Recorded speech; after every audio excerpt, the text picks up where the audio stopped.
Anyway, hello everyone. So yes, welcome to CoffeeStudioV2. So yeah, apologies, I've been flaky lately and missing some coffee with Eric's. But yeah, I've been in the middle of moving.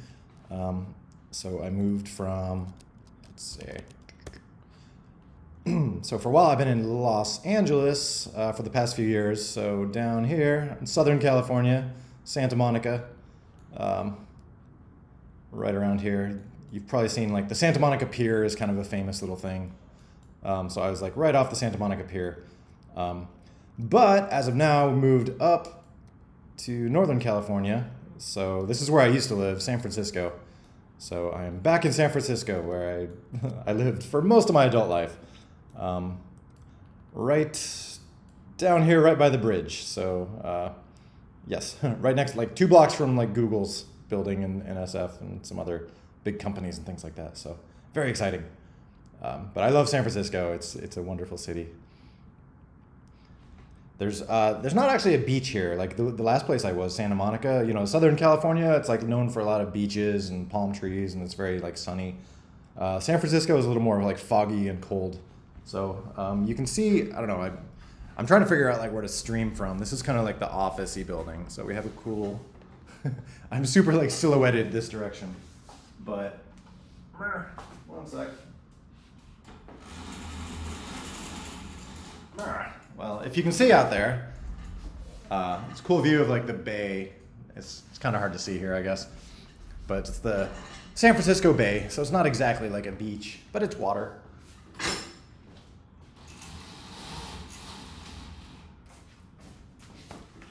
So anyway, San Francisco is it is pricey. So everywhere in California is expensive to live, but yeah, San Francisco is one of the worst, just because it's a very like dense city. So apartments and things are pretty pricey. But I think it's like usually in New York, like Manhattan, I think is always out of U.S. like Manhattan, downtown Manhattan is like the most expensive place to live. San Francisco is close. But I love living here. Like the neat thing is there's a lot of like tech companies around and stuff like that. Like I said, like Google is across the street. Meta has an office nearby. Apple's down the road a bit. Google's main campus is like an hour from here. So it's, there are times when, if I'm working with a company or something like that, it's neat to be able to just like go have lunch with them or, like meet folks and stuff. So it's a good place to be strategically, but yeah. So anyway.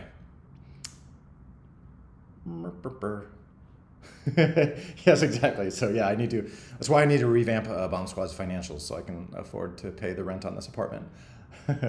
I mean, honestly, it's not that, like this apartment, it's a little bit pricier than the Santa Monica one, but it's not that different. So that's not why I'm like redoing, like adding tokens to the game and things like that. That's just like I've been wanting to do that for like 10 years, like to get all the economics working better in that way.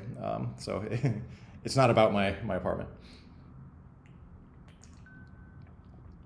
So anyway, that's that. So I'm mostly moved. There's still lots of, I don't know if you can see that in the background, lots of like piles of junk I got to wire up. My, like all this glorious stuff. That's my servers and things like that for running CI tests. So I'm not quite ready to hit the ground running yet, but getting close. I love this. Why am I looking old? I think like this lighting is very unflattering, so I'm sorry I'm looking like extra old today. It's like, yeah, I didn't have time to figure out like where to film. So the choices are like looking old, or I can go over here and just look like, shady government guy. So I figured I'd just go with looking old. So it's just like terrible backlighting. Grandpa Efro. But yeah, I'll figure that all out too. Also, my screen is like super reflecty. It's nice here because there's big windows and lots of light and all that, but it just, I'll have to figure out like the optimal working conditions to not look old. Let's see, maybe more. Ah, I knocked the modem over. 1 second.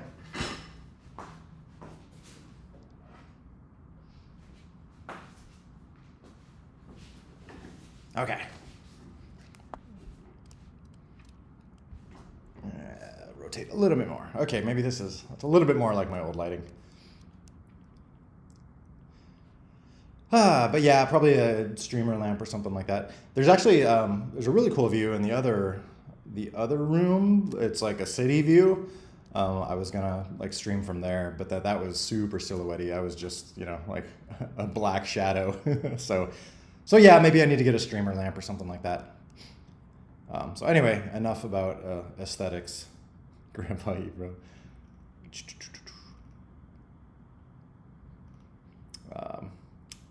But yeah, we...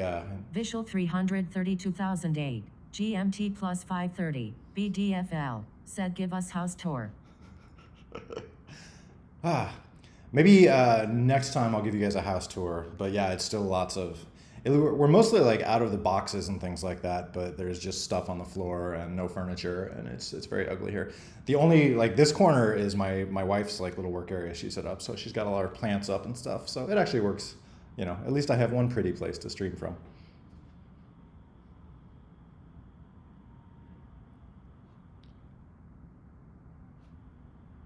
Have you voiced any of the characters in BombSquad? Yeah, I voiced several. I forgot which exact ones. But I'd say, yeah, at least like a third to one half of them I've voiced.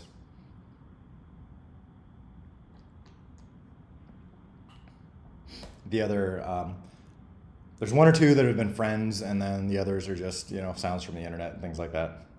It'd be fun to, I'm curious like what it would take to actually, you know, like hire a professional voice actor, you know, like take it to the next level, you know.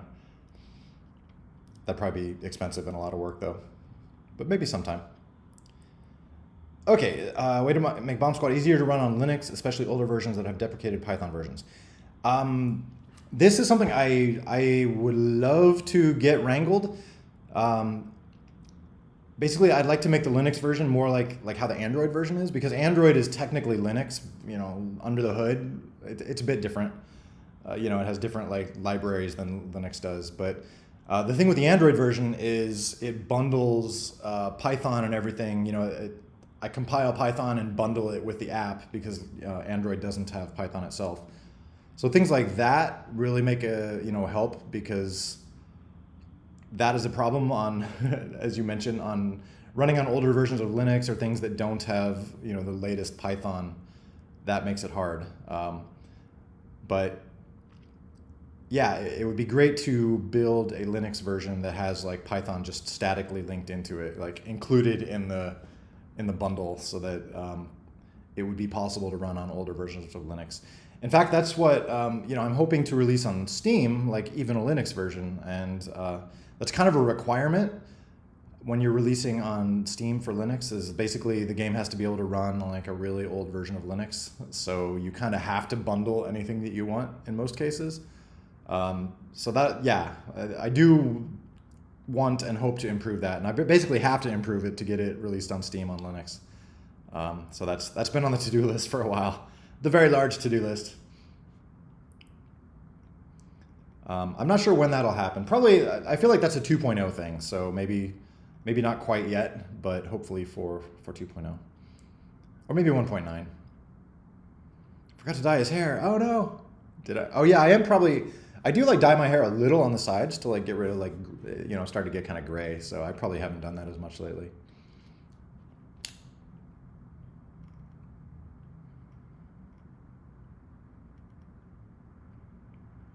Oh, thank you.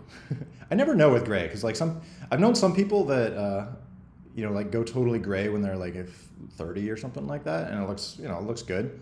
And then other people, gray just looks old, so I don't know. I mean, there's no way I can get rid of this gray, like, because that's grows in so fast.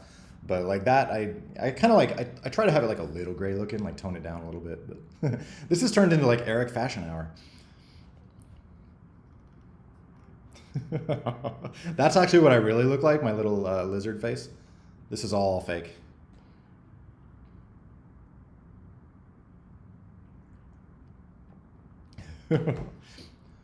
Well, so my thought is like I think gray can look classy, like George Clooney and stuff like that. But yeah, for me, it's just like I don't know. It's weird, like I'm getting gray like a little bit here, but not on top. So that's why I was trying to like wondering if I should tone down the sides to keep it a little more consistent until I just go all gray at some point. But it's weird, yeah. Getting old. Oh, Minecraft movie. What do you guys think about the Minecraft movie trailer? I remember that I was seeing that, and there were a lot of opinions. Everyone's like, "What the heck is going on?" But maybe I don't know.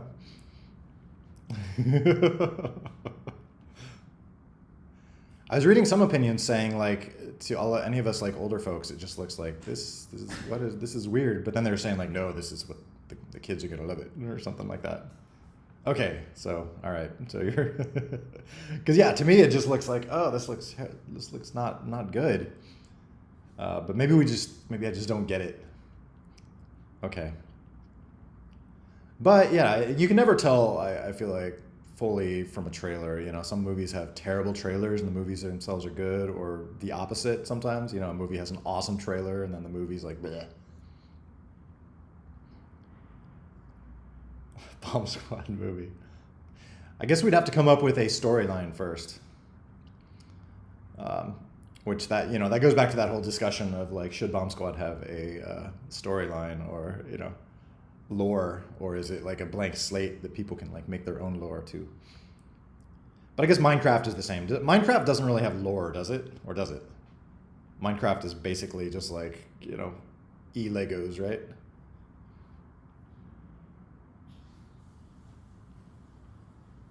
Hidden lore. Okay. What do you mean by hidden lore? Like, is there official lore, but it's kind of like under the surface, or is it like people have come up with their own lore? Old civil. Oh, interesting. Interesting.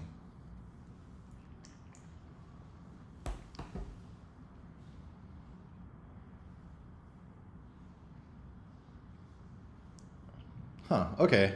Yeah, I should check on that. That would be interesting to see.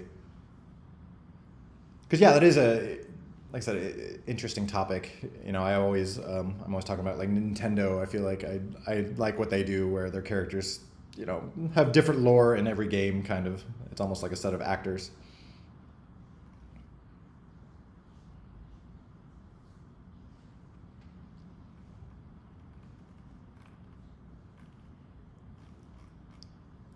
But yeah, I'm curious if if we're gonna get like a deluge of video game movies now, because it's like Super Mario Brothers or you know the Mario movie, whatever the official name is, like that made a ton of money.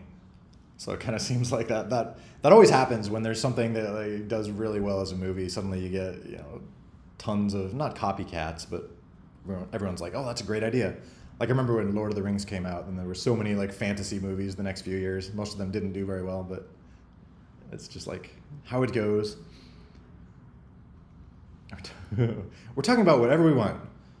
We're talking about, you know, gray hair and fashion and Minecraft and.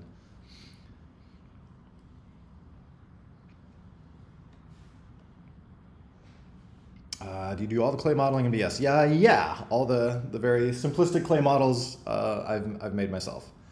Um, and yeah, intentionally, I've explained this before. I think intentionally I try to make them. I mean, I did go to art school, and I feel like I'm a decent artist. So like I could make them look good, but kind of intentionally trying to make the clay models look simple, and you know, like a kid is slapping them together for fun. Um, and it's funny because it's basically like really quick to make the things in clay, but then to like photograph them and convert them into 3D and make models out of them. Like that's the time consuming part, as any of you who have tried that, I'm sure have realized. But that's also, you know, a long-term goal is it would be great to be able to figure out how to not have that part be time consuming. So you can like make fun stuff out of clay and then just like wave your phone at it and then you have a new character, you know. Maybe not that simple, but something like that. Um, art school. I was a weird guy. I was very like I was like a math nerd and like a tech guy in high school and stuff. Then I didn't know whether to go like to art school or to go, you know, more traditional like CS route or something like that. I wound up going to art school and studying animation, and I'm glad I did. I do feel like I missed out on some, you know, tech knowledge that my friends and people got that went the the computer science route, but I figured some of that out later. But there's a lot of useful stuff in art school too. It's funny, and when you go to art school, they make you go through all these like basic classes, just like drawing and color and design. We had this class called color and design, which everyone hated. It was basically just like painting, like really doing like simple paintings with gouache, which is this really weird, hard to use paint. And it was all about like color theory, like which colors look good with others and how to make contrast and things like that. And I remember everyone was just like, why do we have to do this? This sucks. But in retrospect, it's like all those basic classes were pretty important, because that's kind of what matters with art stuff, is just like the basic concepts, like which colors look good with other colors, or how to create contrast, or how to make a scene look interesting. We all wanted to get to like the fancy classes, like teach me how to use Maya, stuff like that. But the basics were important. So. Thank you. Yeah, I have enjoyed the art style. I like I like claymation and like building stuff out in real life, and so just trying to like capture that. Also, another reason for that is because I worked a lot with computer graphics. I spent almost 10 years at Pixar, and the challenge with all that stuff, CG is everything looks too perfect, and it's a really big challenge to make something in computer graphics and make it look real, or like make it look imperfect. You have to like give it dents and add dirt and all this, add these details to make it look physical and make it look real. But when you're modeling something out of clay or wood or whatever, it's like it already looks real. It already has that dirt and that grime and that like subtle shadows and things that just, you get all that for free. So it's kind of a fun way to work in a way. Like, you don't have to worry about the realism because it's real. You just have to worry about making it kind of interesting.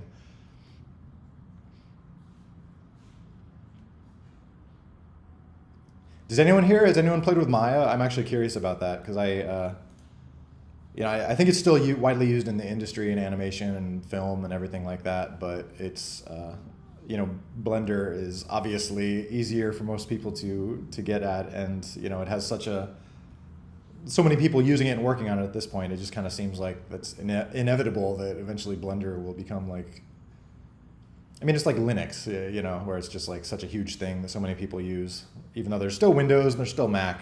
I guess Blender is kind of like a similar situation. I'm kind of curious. Yeah. I don't know if it would be worth it for someone if you've learned Blender, like I'm curious if it would actually be worth it to like pay for Maya at this point. Unless you're, for reasons like, if that's what you use at work or something like that. And so I'm still actually paying for Maya right now, but I was thinking about, not paying for Maya anymore, because it is expensive.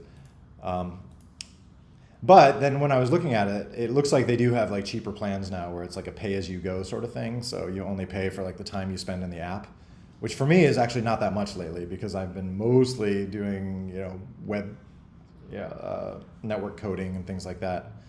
So I might keep paying for Maya. I'll just be paying less for it. We'll see.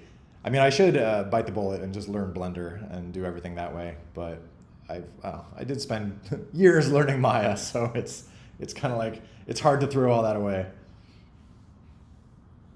And I know it's, once you learn one 3D software, the other is similar, but it's still, there's enough quirks and, little things that are different to make you slower.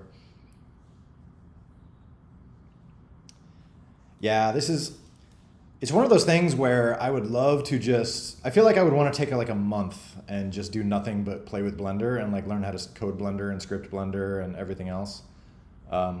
It's just one of those things where like I don't know when there would be a good time to do that. I don't want to like stop working on BombSquad stuff for a month. I'm making you all wait too long for like 1.8 anyway. So it's basically just a timing thing. Maybe, I don't know, maybe after 2.0 I can take a month and learn Blender. I don't know.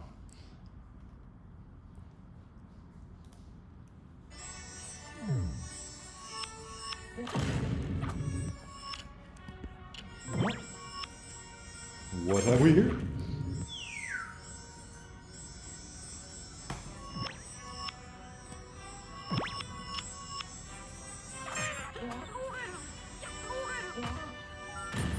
I think learning it faster than a month, it's like, I feel like I would learn the basics faster than a month, but in terms of what I've done with Maya, I mean, I've written like C++ plugins for Maya and things like that, like really kind of in-depth stuff. And so I kind of feel that to get up to speed with that, or, you know, like learn the Python API to be able to, you know, I'm sure I'd get to the point where I could build simple models and all that in a month. And maybe that would, or in less than a month, and maybe that would be worth doing. Yeah, I just like, I'd love to completely replace what I can do with Maya. It would take a while.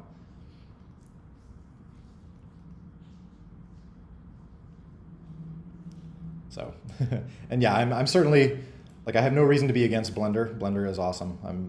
It's more just like, I just need to take time and learn it.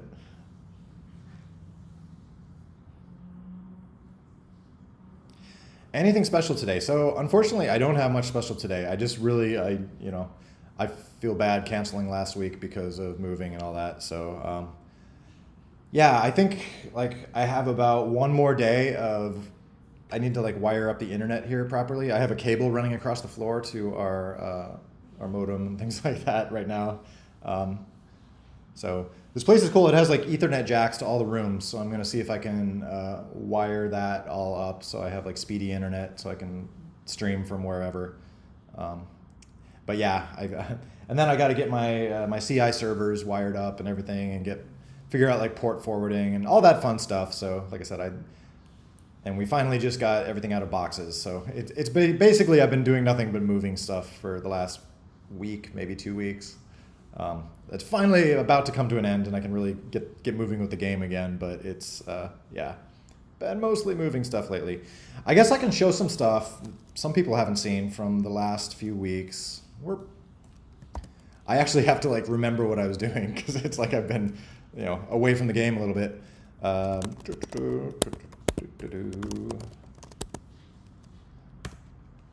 go ahead and build the Mac version.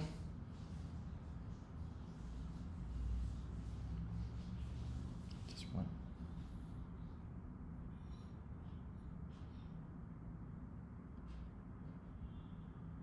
So.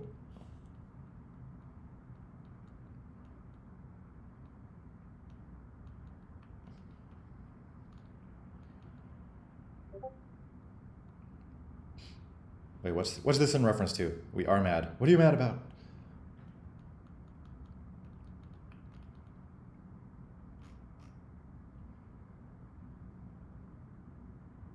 Oh, stop motion's awesome. Yeah, again, that was super awesome. I just because I know how much work that stuff is.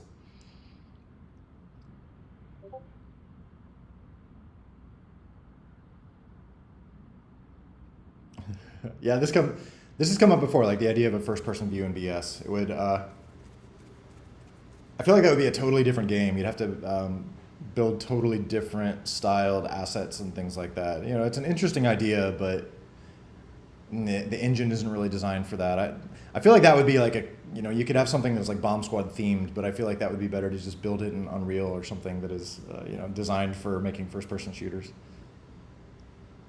Just because most BombSquad maps, if you hit F7 or whatever and then rotate the view around, you'll see that if you're not looking at them from where the camera is, they look pretty bad. Nice chat.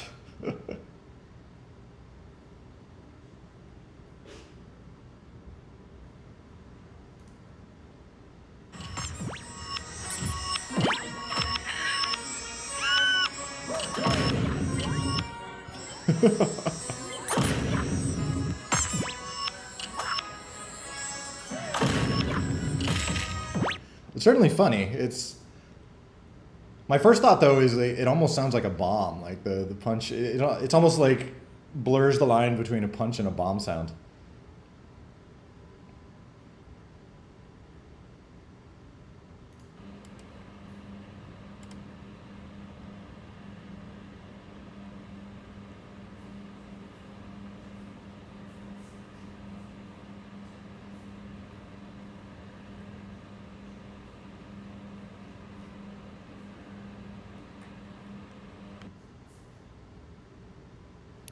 Oh, there we go. Oh, wow, that build took a little while. So anyway, the latest stuff I've been working on as of last time was basically trying to get that UI change with like toolbar mode and tokens and things like that. So the next update will be getting rid of ticket purchases, and the only purchasable thing will be tokens and gold pass basically. Probably still pro for now, but yeah, I'm just trying to get all the IAP wrangling finished so that I can focus on finishing up 1.8 and then moving on to 1.9 stuff.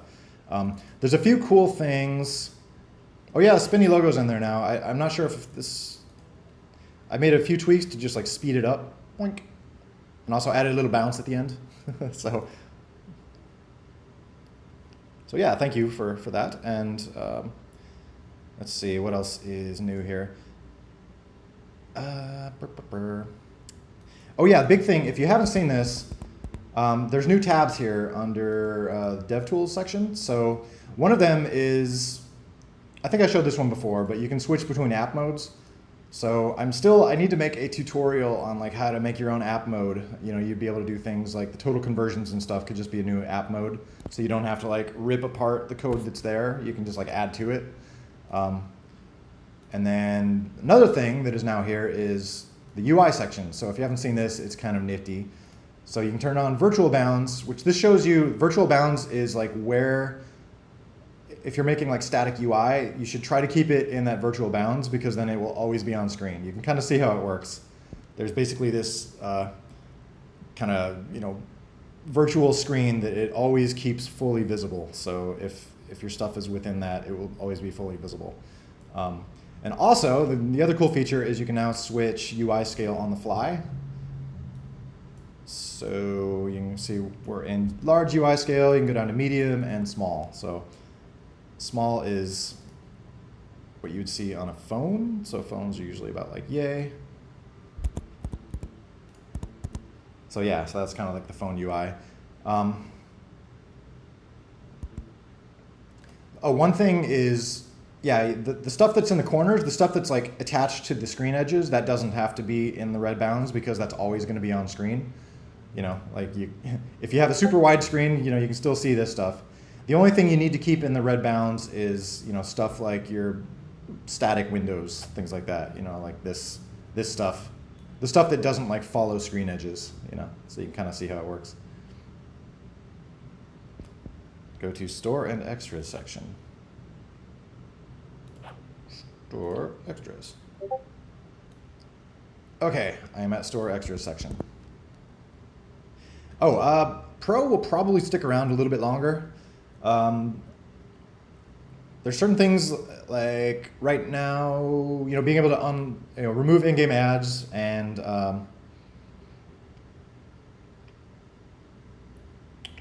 removing in-game ads. I was trying to think like what is Pro still? I mean, Pro at this point, it's almost just like an asset. It's like a starter pack. The main benefit is like getting all this stuff and then removing ads. Once I'd like to make an easier way to remove ads. I thought like for now, just, any token pack purchase probably would remove ads.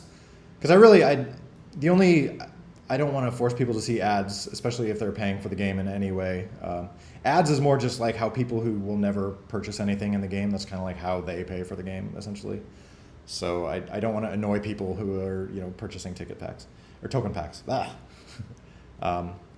But yeah, until I wire that up, like I'll probably put something here that just says like any token pack purchase disables ads, blah, blah, blah, something. But until then, Pro is sticking around.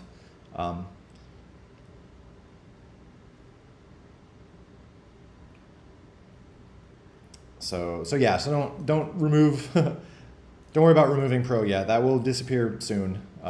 Probably not in this release. Like I really want to get this next update out as soon as possible. So like I'm trying to cut any corners I can. So I'm just gonna probably leave Pro in there for right now.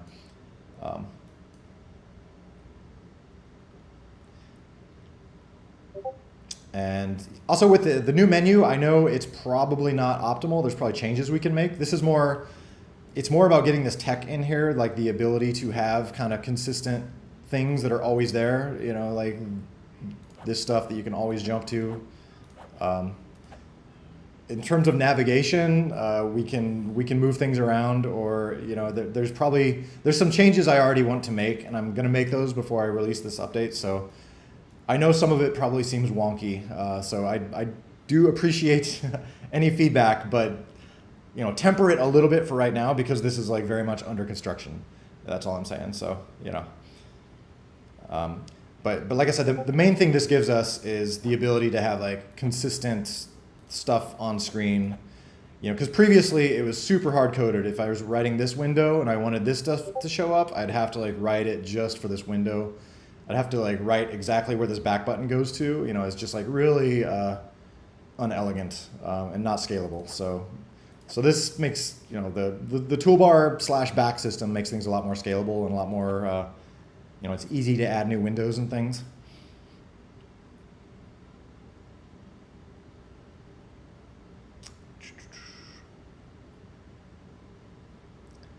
Any asset package progress since the last time we talked about it? No. Apologies.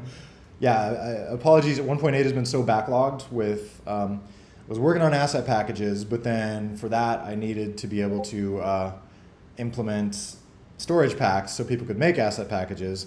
But for that, I needed to be able to implement tokens so people could buy storage packs. And for tokens, I needed to implement this new UI so people could like efficiently buy tokens. So it's like I've definitely gone down this little rabbit hole of like one thing needs another thing, which needs another thing, which needs another thing.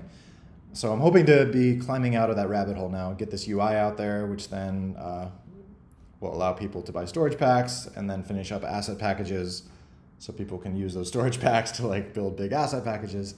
And then 1.8 is done, I think. So yeah, I feel like half of my streams are just apologizing for 1.8 being delayed even more. But now that I'm mostly done moving, making progress again, or will be making progress again. Wow.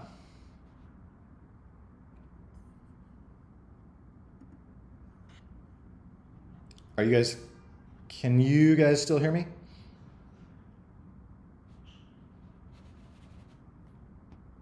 Okay, you can hear me. Can you see, am I still streaming? Just my camera died? Okay.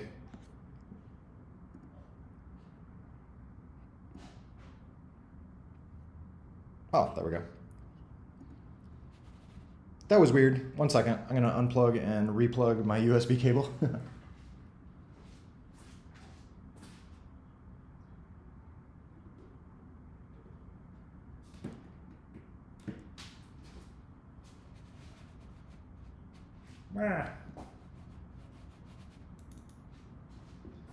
One more second.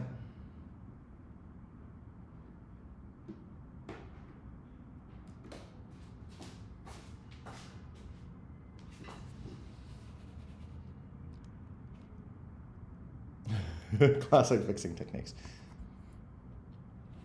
Okay, why did my mouse die?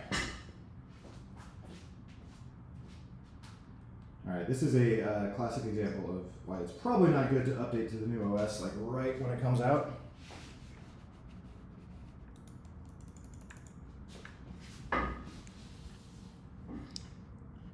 Okay, I guess I will just be using a trackpad for now. Have you tried restarting your PC?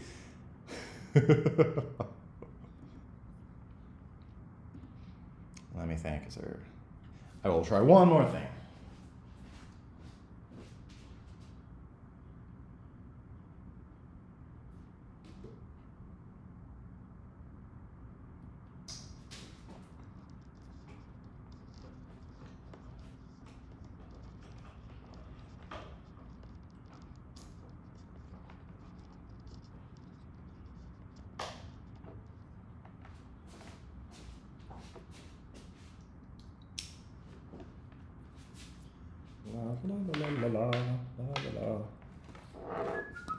Doing a little rewiring.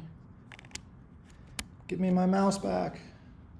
Allow accessory to connect. No, don't allow the mouse that I was using 10 seconds ago to connect. Okay. What if everyone donated 50? Oh. All right, I think I'm mostly back. Yeah, that was weird.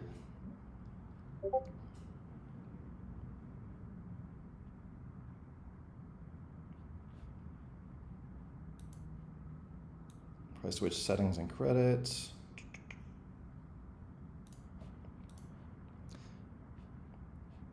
Okay, yeah, I can consider making these bigger. The one thing let's see, I guess they can be big. The one thing for keeping credits a little small is that settings, it's always on screen. But I guess the ones on the right are pretty big, so the ones on the left could be bigger. Whereas, credits and how to play or whatever, these are only on the main menu, but this is, it's there for a lot of cases. But it could be a bit bigger, maybe. Yeah, it would just be like leaning over here. So.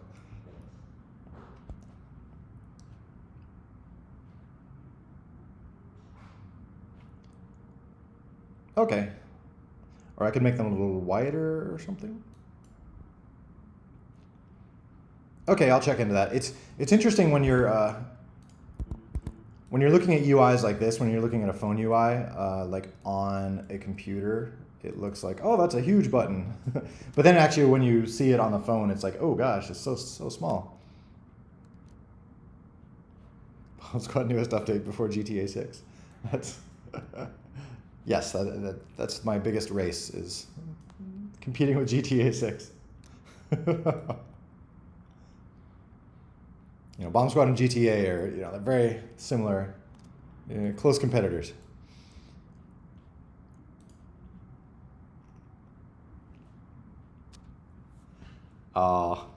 Is Geometry Dash 2.2, is that like a promised update that hasn't come out, or did that actually come out?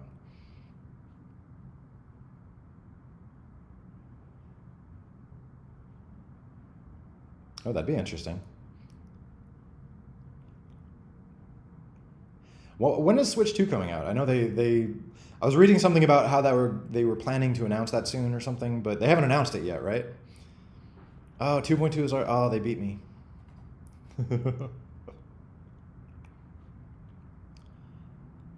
So yeah, this past few months between moving and I was on vacation for a few weeks and everything else, it's definitely been a bit slow going. I was hoping to get 1.8 out the door before all this stuff hit, but I didn't, and then all this stuff hit.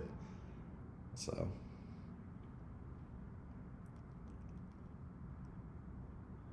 Oh, interesting. I'm curious what they'll do with the Switch 2, because I love the Switch. I'm curious if they're just going to do like a evolved version. Because Nintendo tends to do crazy, wacky stuff. So I kind of hope they don't. I hope they don't do like a Wii U sort of thing where it just like jumps the shark and does something that nobody likes. See, I hope you guys understand why I don't like to give dates, because I do miss them sometimes. So I would really be surprised if it's not before 2025, but we'll see. Especially now, I'm going to have, now that I'm moved and settled in and no longer doing vacation, I should have a good chunk of time to make progress.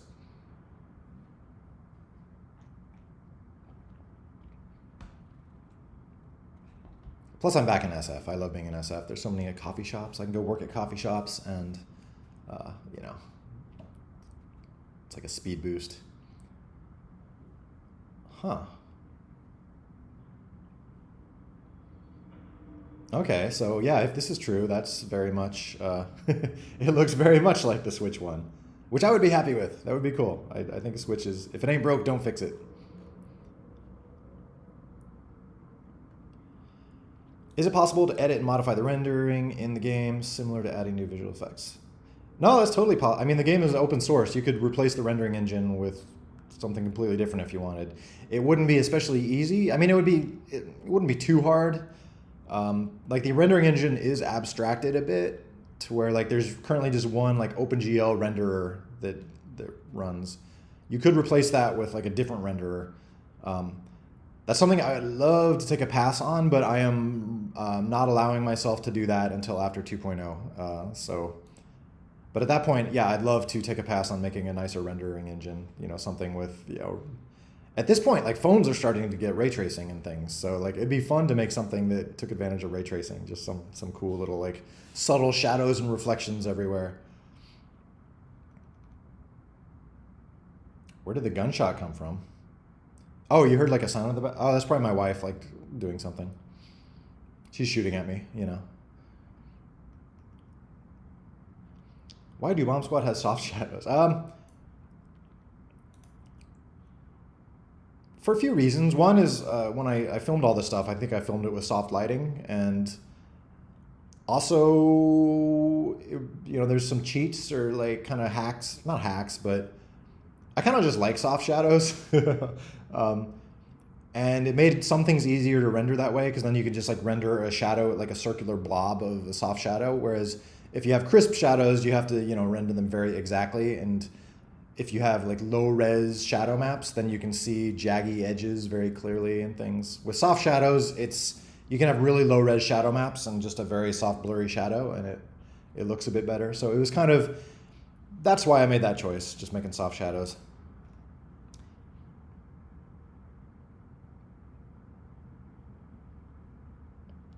So NVIDIA is going to be supported for, yeah, if I were doing ray tracing, that would be, I would love to, it'd be awesome to get a fancy, fancy NVIDIA card and just like pimp the game out to take advantage of that kind of ray tracing. I mean, what I'd like to do when I do get back into graphics is I would like to just simplify the rendering engine interface, you know, to make it so other people could make new render engines or new renderers for it easily. Right now it's a little bit, there's some hacky stuff. I'd like to just like clean all that up. You know, sort of similar to what I've spent far too much time doing with like the Python layer and stuff, is trying to organize it and make it so if people want to, extend it, it's more possible to do that. Or, you know, like feature sets, that whole system that I put together earlier in 1.7, things like that. So just kind of keeping in that with that, I think I'd probably try to make it so you could make a ray trace renderer super easily, even if I didn't make one for necessarily for like DirectX or Direct3D or whatever. Trying to make it so it would be possible for people to do that. Can you add a new loading screen? Oh, I could. It's interesting. I mean, I'm trying to have the game so most things load really fast or pretty instantly, but if we do get to the point, if assets are getting big enough that there is starting to be people staring at black screens a decent amount, then yeah, it could make sense to add a loading screen. But in general, like my preference would always be to try to make them load faster. So if there's something that we could do, you know, if loading times are starting to be an issue, my thought would be maybe there's shortcuts we could take, like loading low res versions of everything and then starting the game, and then it would like, you know, load higher res versions of stuff in the background. For stuff like textures, that is very possible because if you're familiar with textures have what's called MIP maps, which means every texture has like the full res version of the texture, but then also a half res version and a quarter res version and an eighth res version. And that gets used a lot. Like if you've probably seen in games, if you zoom into something or if you zoom out to something, sometimes you see like the texture get blurrier and blurrier, or if you view it at a weird angle, that's called MIP mapping. So it's basically, you're seeing like the smaller versions of the textures. So what we could do is if we wanted to speed up loading, we could just like load those smaller versions first and then start rendering and then just like load the bigger versions in the background. So there's fun little shortcuts that we could do to speed up load times if that becomes an issue. You know, there's also, you know, at some point it makes sense to have loading screens and things like that. But yeah, I'd rather just try to make the stuff load fast because the game is mostly lightweight and, you know, we should be able to do that.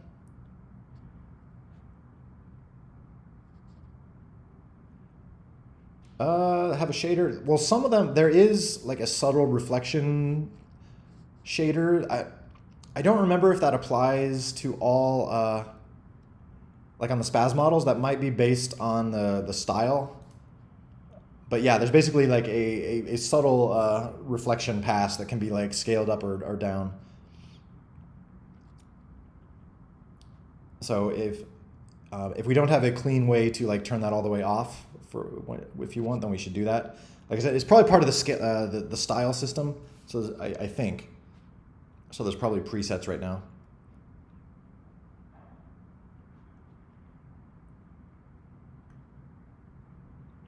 If a text is not the same, well, there are limits on texture sizes. Like they do need to be powers of 2, things like that. So if yeah, I mean, mip maps, I think you can have mip maps that are not powers of 2 these days. I'm not quite sure, but I'm limiting all the game's textures to powers of 2.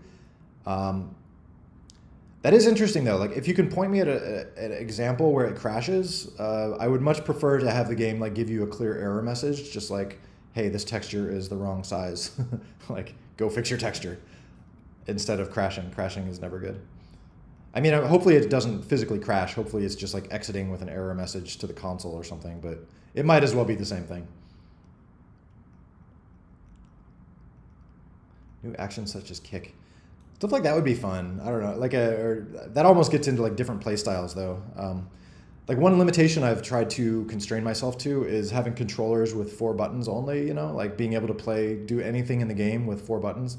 Partially because, if you're playing with the BombSquad remote, I mean, that brings up the point. We could add more buttons to BombSquad remote to do stuff like that, or just start assuming that all controllers have shoulder buttons, L and R or whatever you call them. Because yeah, I mean, it's been a while since.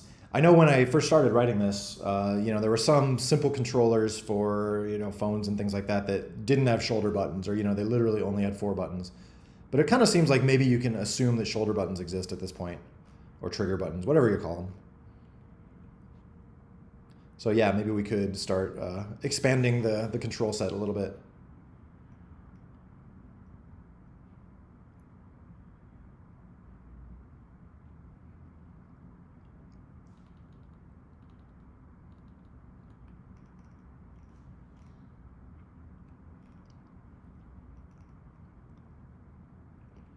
Blurred main menu as background. That would be cool. I have thought in general. I mean, there's lots of cool stuff you can do with like blurring things. I mean, right now the the background of the main menu, like this stuff does have blur on it. It's like the weird little depth of field pass. But yeah, it could be cool to actually like just blur everything, or there's lots of screen effects that look neat that just like blur everything on the screen. And there's one thing that in the recent version, well, I guess that brings up one point, is that I have to like look for settings. Like, where'd settings go? Oh, right. In certain versions, like medium and low, there's actually no blurring because it doesn't. It's kind of, well, for technical reasons. There's no blurring in low or medium mode. But at some point, it might make sense to just get rid of low and medium mode and just start assuming that, or maybe get rid of low and medium mode and start to like require that the game, or just assume that the game can run with like blurring textures and things like that. Does anybody here use low or medium mode? I'm curious. That was basically for like low-end phones. Me? Okay. Because yeah, low and medium mode, it doesn't do basically it doesn't use like frame buffers. So there's lots of tricks you can do when you're rendering. Like you render the stuff in the game into a frame buffer, which is just like a texture that you create dynamically. And then you can take that texture and like blur it and things like that. But it used to be, like on the old version, OpenGL ES2, frame buffers weren't always available. So like older phones didn't have frame buffers, so you couldn't do that. And that's why low and medium mode exist, basically, is for like older phones. So in low and medium mode, it's never rendering to frame buffers. It's only, everything it's rendering is like straight to the screen. Like that's all. But that does like limit what you can do. That's why you'll see there's never any blurring in the background for low and medium mode. Once you get into high or higher, you can see, then you're able to start like it's rendering all this into a texture basically, and then blurring that texture.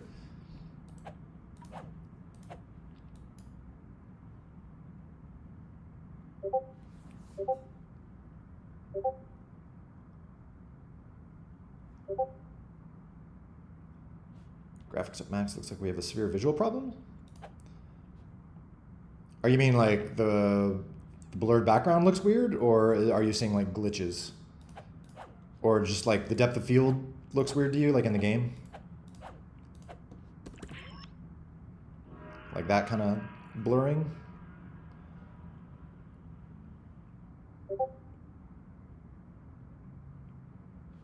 Okay, yeah, I would. I should revisit that. I kind of lump that in with updating graphics, which is something I'd love to do. Maybe I could revisit just that, like make a better depth of field shader and stuff. But I'm trying to deprioritize that as much as possible just to get 1.8, 1.9, and 2 out the door. Yeah, as part of so as far as tournaments, as part of 1.9, the big feature for 1.9 will be squads mode, which is it's going to be all about making online play work better. And online tournaments might happen as part of that. I'll probably look into like lag reduction or maybe even simple client prediction as part of 1.9. So then, at some point we can start running tournaments on servers, which means that we can prevent cheating. Right now, it's still in this weird place where, when you play tournaments, it's still on your local device, so people can cheat. There's like anti-cheat stuff that's in there, but nothing's ever going to be perfect. So, for the moment, it's still a bit vulnerable, but hopefully during 1.9 that will be improved.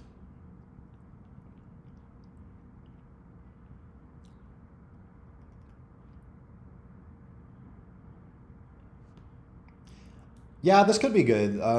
It could be good to. I know some of that's like stylistic choices. Like some people don't like the depth of field. Um, I probably could calibrate it a bit. I like it. I mean, the reason I put it in there is like I feel it gives things like a miniature look. It makes it look like you're filming a small model on a table or something like that. But I do realize that some people might just feel like it looks like your eyes are broken or something. So that could make sense to have options to turn that off. I do want to. Another thing on my to-do list is to redo the darn graphics settings. Like right now, this screen, it's like very laid out, where it's like stuff kind of spaced out at these very specific places. If you look at the code for this window, it's super ugly. So it's like, if this exists, then connect this to this. If not, then connect this to this.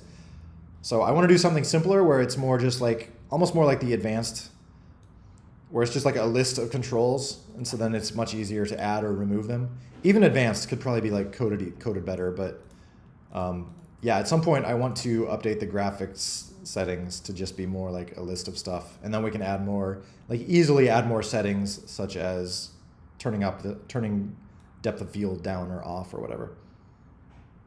The UI.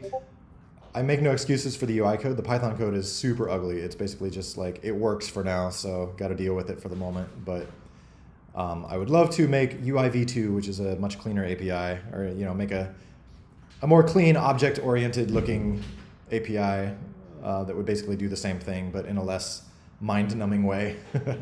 So that's another one of those. I don't know when that'll happen. I should probably avoid that until 2, just to save time, but it's definitely on my radar. So are you talking, Mr. Sock, are you talking about the toolbar mode stuff, or just like in general, like how the UI works, like bui.window edit equals blah? Oh, in general, okay. I was gonna say, I totally agree with you there. Yeah, the UI API sucks.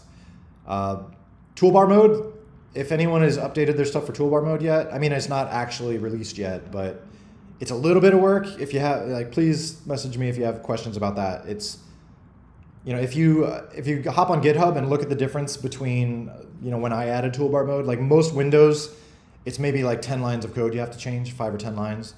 So it's a bit annoying, but it's much cleaner in the end. Like I said, you don't have to worry about wiring your back button exactly to where it goes back to and stuff like that. So that code I will defend that a bit more, because I think that's an improvement. But the overall UI API, oh my gosh, it's terrible. I'm so sorry.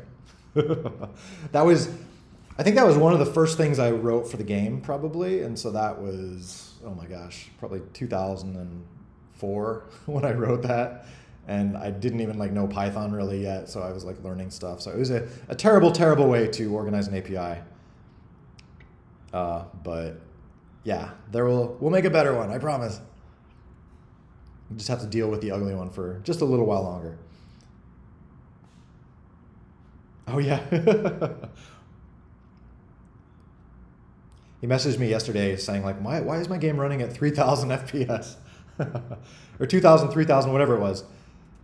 So as an FYI, if you're running the PC or Linux versions and you don't have VSync on, and if you set your FPS limit either off or really high, your graphics card might be running rendering 3,000 frames per second for the game, which it totally could do because the game is not that demanding graphically for a beefy PC. But that's just gonna basically waste power. Your computer's gonna be rendering like 3,000 frames, and you're gonna be seeing like one of them or 60 of them, I guess. You'll see, depending on what your monitor is displaying. But it's really doesn't help to render more than your monitor shows. So it's just gonna make your computer hot.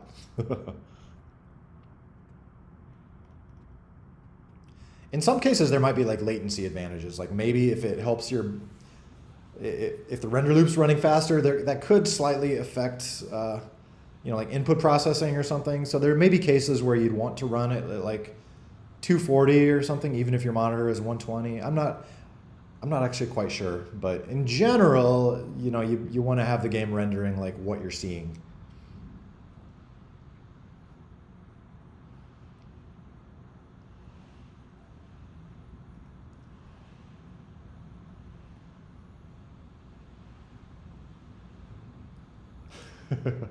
Yeah, again, yes. I can never apologize too much about the UI code. It's tricky with code like this. It's like balancing two things. Like you want to clean stuff up, but you also want to like keep old code working.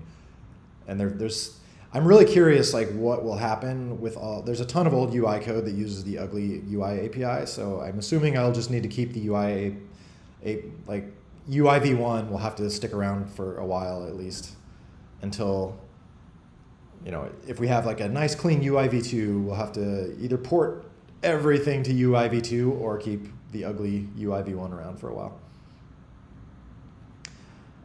So this is, can you add daily tasks window to gain tickets? That sort of thing is part of the reason that I'm converting everything over to the token system, is so then we can do stuff like that.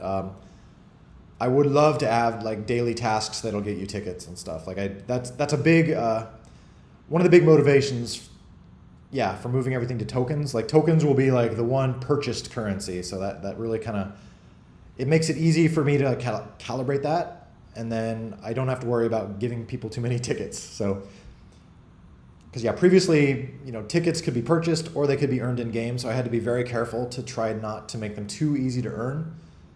And I still, at this point, I don't want them to be too easy to earn, but there'll be like more fun ways to earn them, like daily and things like that, or from, just playing, random co-op levels and stuff like that. You'll be able to earn tickets, which should be a lot more fun. Oh, this blur earlier. So what is this that we're seeing here? Is this broken, or did someone mock this up? Like, how is it like the whole game is blurred like that? Because the built-in depth of field shouldn't do that. Did someone like hack it?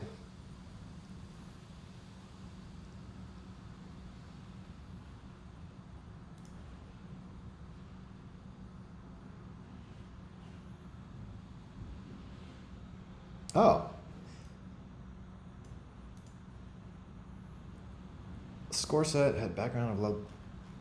That might actually have just,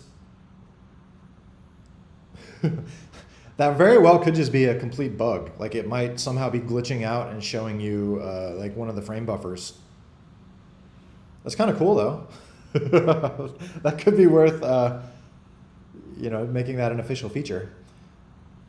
Though I almost feel like you'd want to blur it a little bit more just to like keep that stuff readable. There was something I was reading about.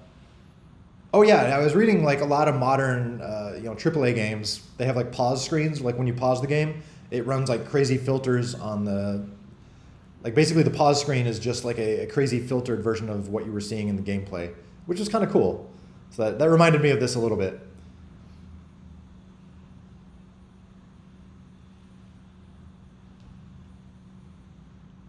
Yeah, it's funny when you see things that are like glitches but actually turn out to be kind of cool. Like for a while, everyone was taking advantage of like overdriving colors to make their icons and text look super crazy, like bigger than one values. I think I started blocking that after a while, but like everyone was doing it just because it looked kind of unique. But that totally was not like an intended thing. That was just like people breaking the game in cool ways.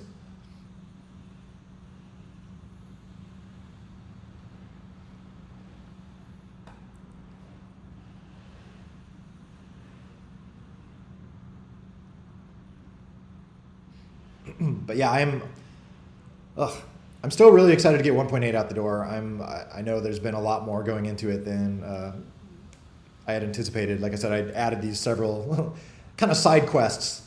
First adding tokens and then adding the new UI so that tokens becomes the primary currency. Like neither of those I really expected to get into 1.8. It just kind of made sense at this point to just go ahead and jump on those. I mean, the upside of like both of those changes is both of those are needed for 2.0. So doing them now or doing them later, it kind of, in a way, it doesn't make a difference. So at least they're done with now, or they will be.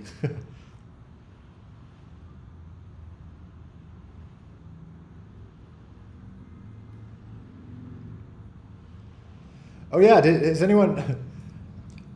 I checked at some point. I asked ChatGPT to like write me a BombSquad plugin, and it actually did like almost something reasonable. I think when I looked at it, it was using like the 1.4 APIs, like the old style camel case stuff. But I guess whenever that version of ChatGPT was built, it must have scoured over enough BombSquad stuff to to pull out the API. Has anyone tried it recently? Does it actually work with newer API now? I don't know if it's been updated. Maybe it'd be super cool if you can ask ChatGPT to like write you a BombSquad plugin to get started.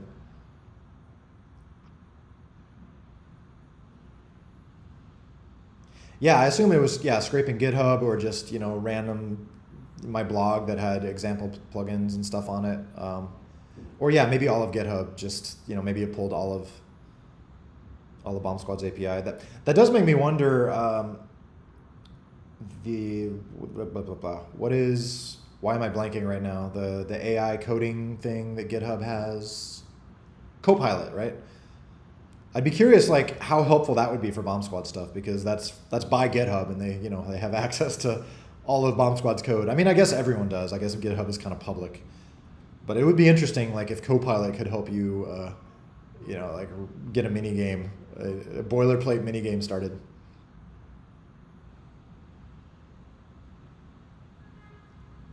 Oh, you heading out, or is that referencing something else?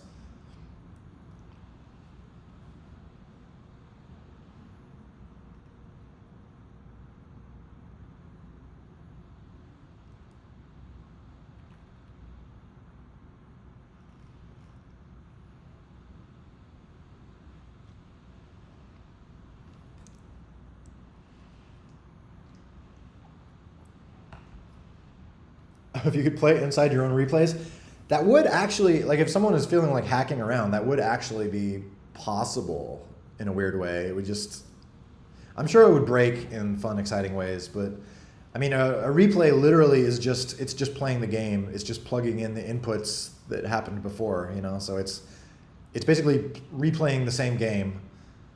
So like you play the same game and you press the same buttons, you're going to get the same result. Though actually one thing it does do, every second or so it like snaps all the physics stuff into place where it was. So that's like physics correction packets. So that would probably mess things up. You probably wouldn't be able to. I mean, unless you made it smart enough to like correct the original stuff, but not correct your new stuff.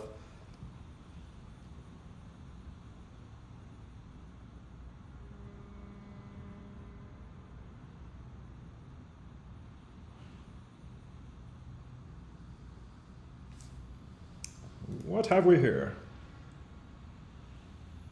Oh, cool. Yeah, it's looking like it's like newer stuff. So yeah, good job, ChatGPT. AI taking over the world.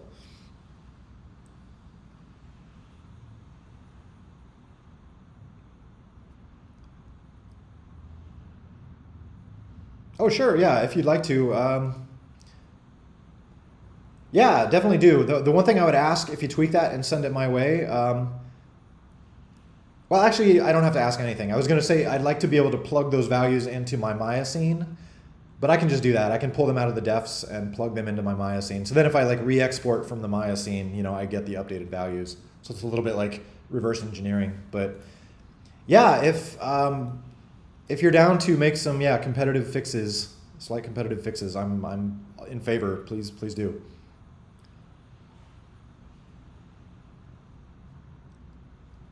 Okay, cool. Yeah, interesting. Yeah. So hard to keep up with AI stuff. Like I said, the stuff I was saying was like from, when I tried to ask it that stuff, that was from like 5 months ago or something probably. And so which is a lifetime in AI. There's probably been like 4 versions of ChatGPT since then.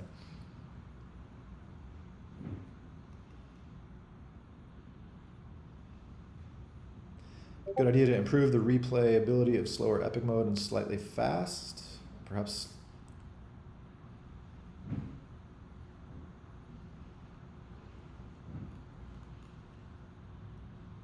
So you're saying like speed up epic mode? Not quite. Yeah. Could you elaborate? Oh yeah, you can DM me the defs. That would work. Though I'm actually getting off on a tangent, but I'll have to see. I haven't actually exported everything from Maya in a while. I like to be able to do that. I hope that still works. But there's part of me that thinks I should just give up on that and come up with a new pipeline. Even if my new pipeline is still coming out of Maya, like it probably won't. I should give up on my old super janky export pipeline. Since I'm basically writing a new one for asset packages and all the workspace-based stuff anyway. But regardless, that's getting off on a tangent. So yeah, just send me those defs and I will get them plugged in wherever they need to go. All right, Edisaga, see you later. See you next time.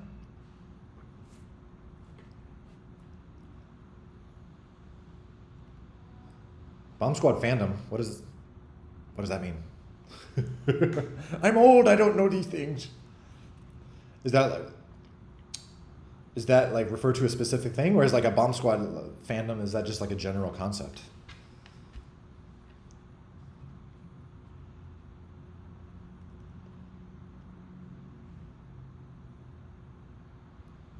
Are there other, that does like make me curious, are there other maps that have like little exploits that need to be fixed or something? Because I'm down to apply little fixes.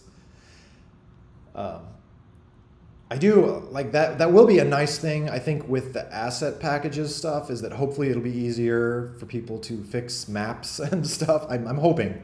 We'll have to see, because right now it's such kind of a pain in the butt. Since all that stuff is, basically all the assets are baked out into the final assets, then uploaded to my cache server, and then anyone else building the game downloads them from there. So it's like, it's not just like normal GitHub stuff. You can't just like check in a change to the map, Hopefully that'll be more that way in the future. We'll see.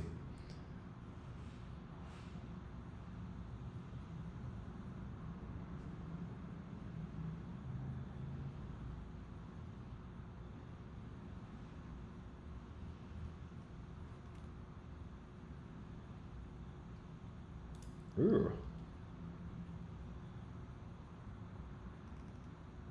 Well, that's cool.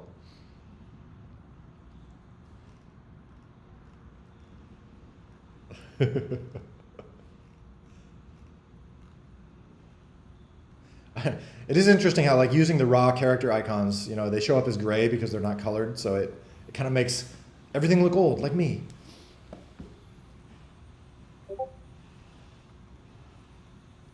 Oh, step right. Yeah, step right up is, that might be harder to fix, right? Because it's, that would require basically rebuilding the map, which we could do. We could do like step right up too. But that would almost be like a complete, remaster. Probably just keeping it as a separate map might be good. Just something that's basically inspired by the same concept, but rebuilt in a totally fair way. But yeah, I'm all in favor of like a fandom. Sounds good to me. Yeah, like I said, in general, I love supporting anything people want to do with the community, like making wikis and mods and all that stuff. So I get a kick out of, trying to support that.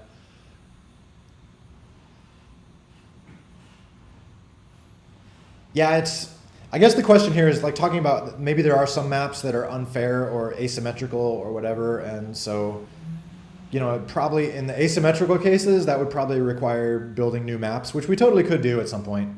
But yeah, I guess I'm talking more like, are there little tweaks we could do now with the stuff you're talking about with roundabout, just like tweaking the defs a little bit. Like if there's changes we can make there, like I think that's I'm happy to apply those changes, but yeah, but bigger ones, yeah, would probably be like a later on down the line. Let's build a whole new version of the map.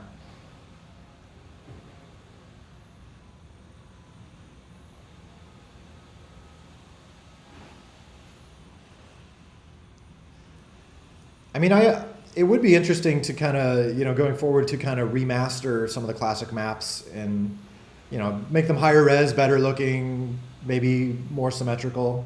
Like that could be kind of cool.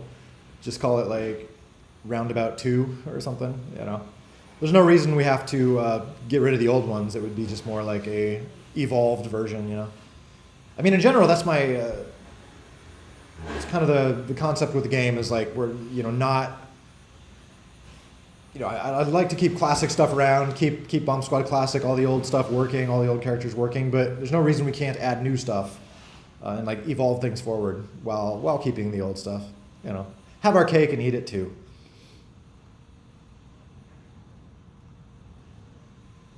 I thought about that, like a 3D flying, though that seems like it would be hard. That's almost like the idea of a first-person shooter or something, where like that seems like it would change the whole game dynamic. I mean, maybe, I don't know, maybe if there's something where, yeah, like left, right, up, down, it just moves you in 3D, and then the button just like makes you go up. Maybe there's something that could work. The main concern there is just like making something that is still controllable. And in 3D, a hard thing would be like seeing where your guy is in space, stuff like that. I guess if the shadow works well enough, that would be possible, but that can be a tricky thing is, flying through space in 3D, trying to say like, oh, I'm about to hit this guy, but oh wait, I'm actually behind him.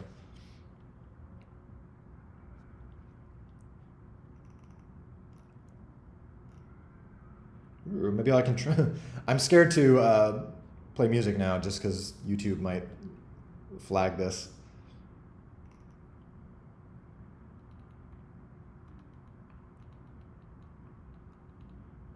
Hello, Gummy Boyd. Imagine a generated map by ChatGPT. That would be interesting. How AI sees the hockey map, except that this whole side of the arena would just be like empty blank texture because I didn't, like I said, everything is textured to look good from the camera, which is up here. So like none of this stuff is textured.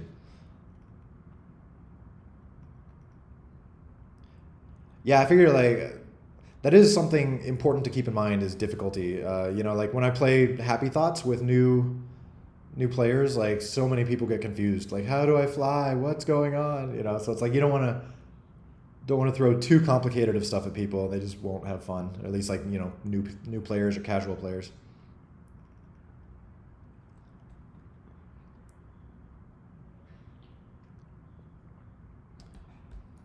Can you add some extra graphics?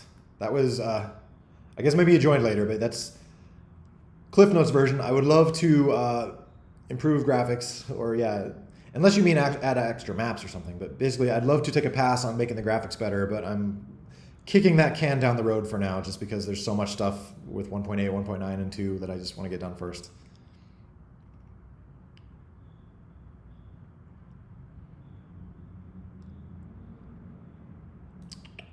Fake walls. This could be something, if there's minor things that could be tweaked on the existing Tower D map, I mean, I'd be happy to take, if anyone wants to make minor changes to that. Basically something that doesn't require like rebuilding a new map. I'm happy to accept tweaks. Yeah, there's a question though, like whether Tower D map should be opened up for other gameplay modes. Like, cause some people say like, oh, it'd be great to do CTF on it or something, which that's like an open I know there's been like debates about that.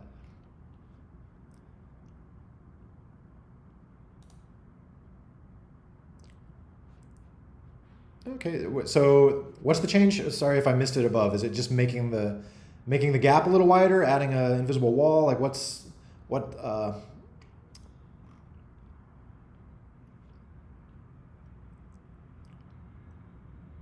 Oh, just move the flags. So is it still possible to throw the flag? It just doesn't like. Or when you throw the flag, does the flag actually land on the other side, or does it just get close enough to like trigger the collision?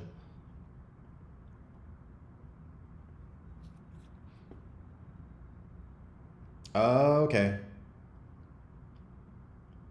Yeah, that's certainly, yeah, definitely. If you want to just send me the def for that, I assume it just moves those two defs left and right a little bit. So I'd be happy to make that change.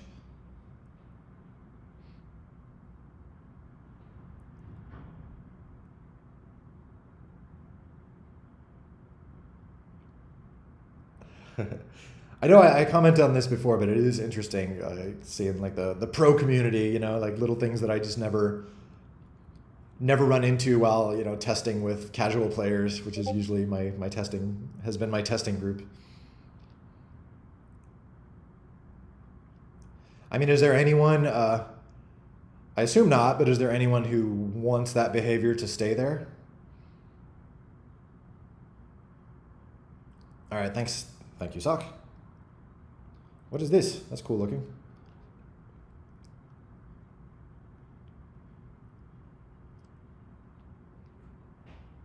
Oh, that's AI. That has a cool look to it. I know this.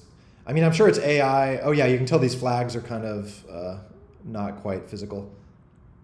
But that look in general, I mean, it looks like CG, but it still looks cool. The rendering is very nice and tangible, and so it does make me wonder if, I don't know, if it would be worth ever making maps that way. But I still like building them in real life.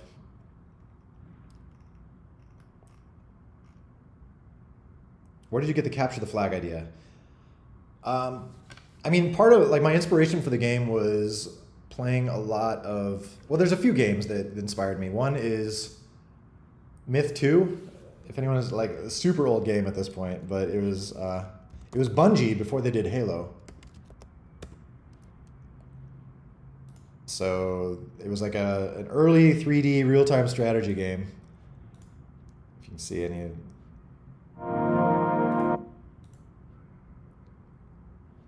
So yeah, that's Myth 2. Yeah, it was like an early 3D real-time strategy game where it was all just about like unit management, but they had a ton of different game modes, like capture the flag, or there was this one where like each team had little like pigs. You had to like defend your pigs, and you had to go like kill the pigs on the other team. So much fun. And also there were these little dwarf characters. You can see one here. These little dwarf dudes. They like tossed Molotov cocktails that would blow up and just like cause carnage. Like that was the funnest part of the game. So this game was a big inspiration for me for just some of those. Oh, there we see. Like he's tossing a little cocktail. And sometimes they were duds, and sometimes they blew up. Let's see if he can get. Oh no, it didn't blow up. Oh no! Come on, throw another one. Oh. Casualty. Oh no. See, for me, the whole game came down to just like trying to keep my dwarf alive so I could like chuck bombs. That was like so much fun. So that was kind of an inspiration for, like some of the, yeah, in a number of ways that was an inspiration for the game. But yeah, also like the capture the flag and all the different modes they had, which was a lot of fun. We'd have LAN parties and get 7 or 8 computers in there, and they'd play these big CTF games or King of the Hill and stuff like that. And then also later Halo. I moved out to San Francisco from Illinois, and then went to art school, and we'd get these big Halo parties going, get 4 Xboxes and 16 people, and play a lot of Capture the Flag and King of the Hill. And it was also I owe a lot of thanks to Bungie now that I'm thinking about it, because yeah, it was, Halo also had capture the flag and everything and all those. So I was just like, it was kind of inspired to get some of those play modes and capture a little of the fun of that. Stronghold Legend. Yeah, I'd wonder if some games like this, I'd wonder if some of those folks were inspired by Myth themselves, in some ways.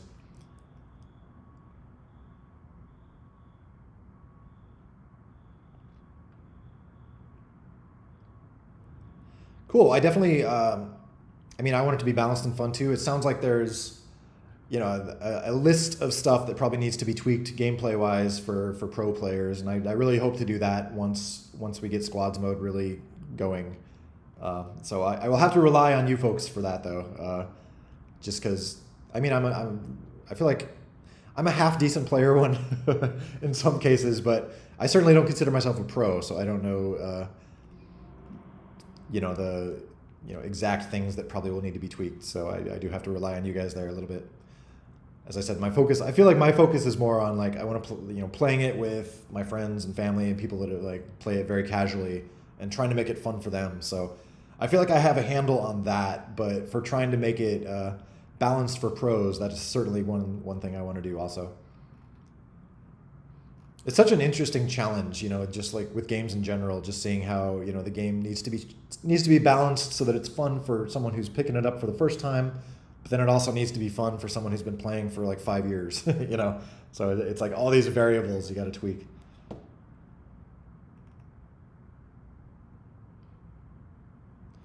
I am really excited about asset packages. I know it's been a long time coming, and these darn delays are keeping me from doing it, but yeah, I really want to.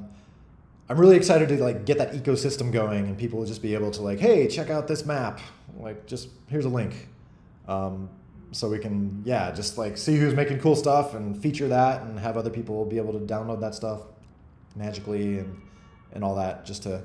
I feel like it really, the game obviously is not changed a ton visually in the last 10 years, so it'll be good to kind of get that ball rolling again.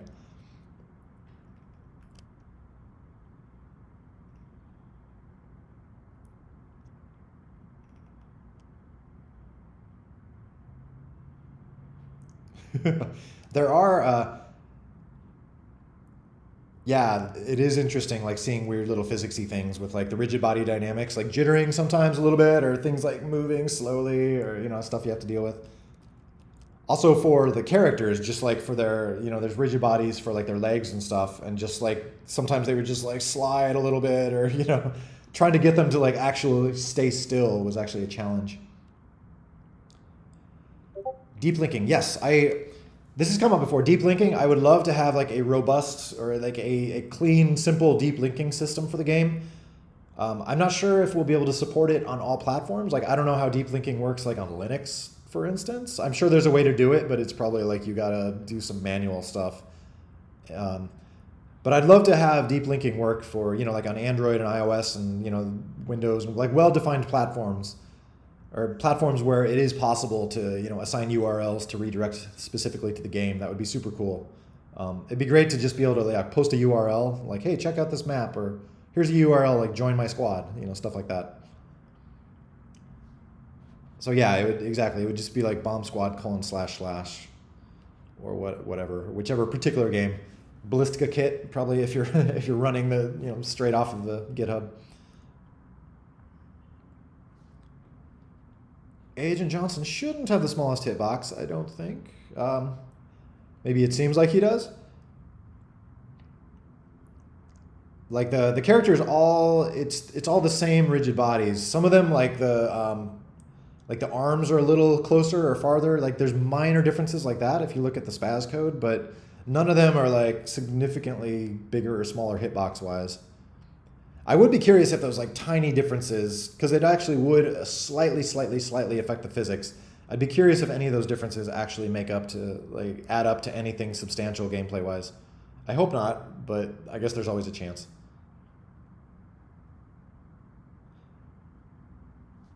When is the coin update coming from? This whole update will be coming as soon as I can finish it. I'm hoping within the next, I don't want to promise anything, the next few weeks or something, if I can. There's a lot of little things I need to wire up. like the main thing is right now you see like none of this UI actually is wired up with values like 1, 2, 3, 4, 5, 1, 2, 3, 4, 5, 6. Obviously those aren't my real things. My account is not account name. So yeah, that'll be, yeah, I just got to get all this stuff wired up, get treasure chests wired up. I'll probably do something where this has come up where if you don't have treasure chests, this whole thing will probably like sink down just so it's less distracting. So this will only be here like if you have an unopened treasure chest. I mean, this little chunk of real estate, it's an important part of the game because that's basically how the game will make all the money and how I will, pay rent on my apartment that I just moved to, stuff like that. But so it needs to be there, but yeah, I don't want to make it ugly and like in your face. So I was thinking of, yeah, making it just drop down or get smaller or something when you don't have treasure chests.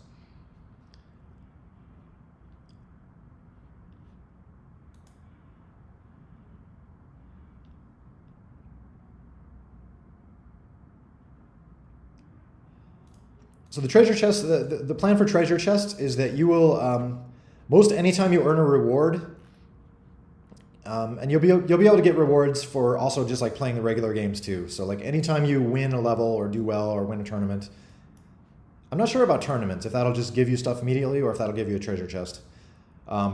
Basically, that's just like the game's new monetization is like you'll get treasure chests and they will open after some amount of time and you can spend tokens to open them faster if you want. So that's just kind of like, I'm trying to simplify how the game makes money. So that's basically how the game will make money is, you can spend a few tokens to skip waits, getting treasure chests and things like that. But yeah, you'll play games, you'll get tokens or tickets and other stuff in treasure chests, and then you can, skip waits. Or there's also, if anyone hasn't seen it, the gold pass option, which is, that's kind of like a lifetime pass. If you get that, then you never have to wait to open treasure chests or anything like that. So that's the other option if you want the game to be basically like a premium game where there's no waits or anything like that. And I really want to avoid like the gotcha feel. I know, these are technically loot boxes, but you're not going to be able to buy them. So it's not going to be something where, I'm trying to get people to just feed money in and buy boxes. It's really just, I need something like a weight mechanic of some sort, or something where it's like you're encouraged to pay a few tokens to skip some weights, and hopefully not too many, just enough to like, pay for pay a little bit, if you want, but I don't want it to be like painful if you're not doing that. So I'm trying to find a good balance there. So let me know if it doesn't feel that way once it's wired up. But there will not be any option to buy treasure chests like that. I don't like that.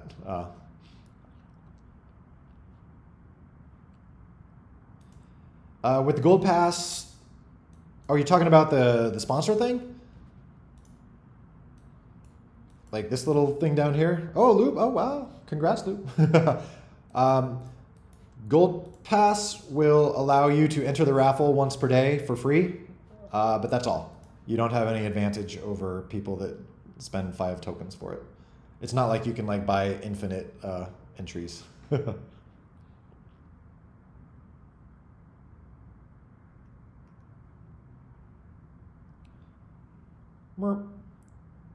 I haven't checked out Clash Royale in a while. This is interesting.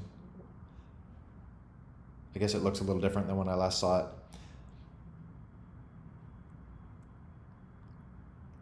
You do have infinite tokens, but you can only buy, there's a limit. If you're doing the raffle, you can only enter once per day.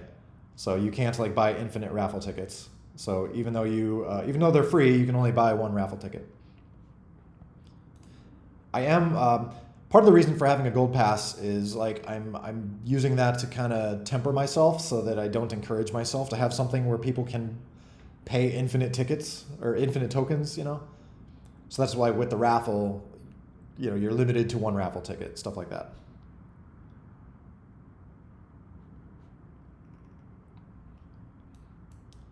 So again, everyone, like, all I ask is like, folks, bear with me. I want this to be a non-sleazy feeling system. So with the treasure chest, but the game does need to make money. and it needs to make a bit more than it was making before. Not too much more, but you know, if I want to keep all my servers running, yeah, like all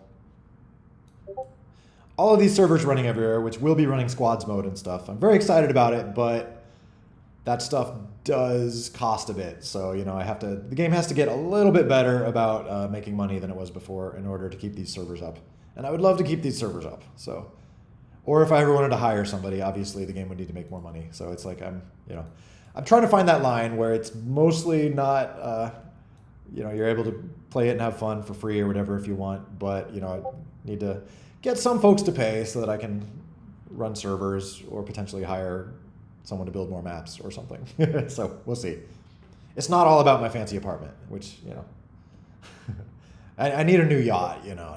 I only have 2 yachts. I'd like to buy a 3rd one, right? You know, not about that. Just trying to. Why my country is danger zone? Are you referring? Is there something on the?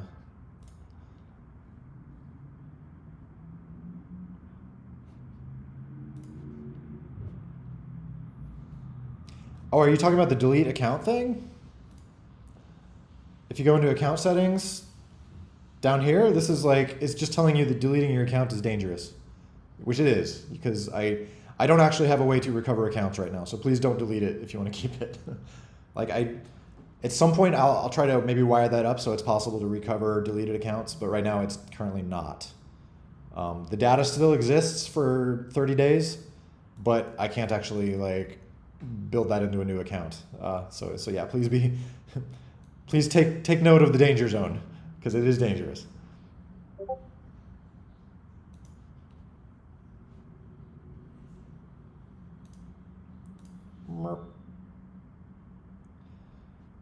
Couple servers have kick vote disabled. I know this comes up a lot. Some people say like the kick vote threshold should be larger.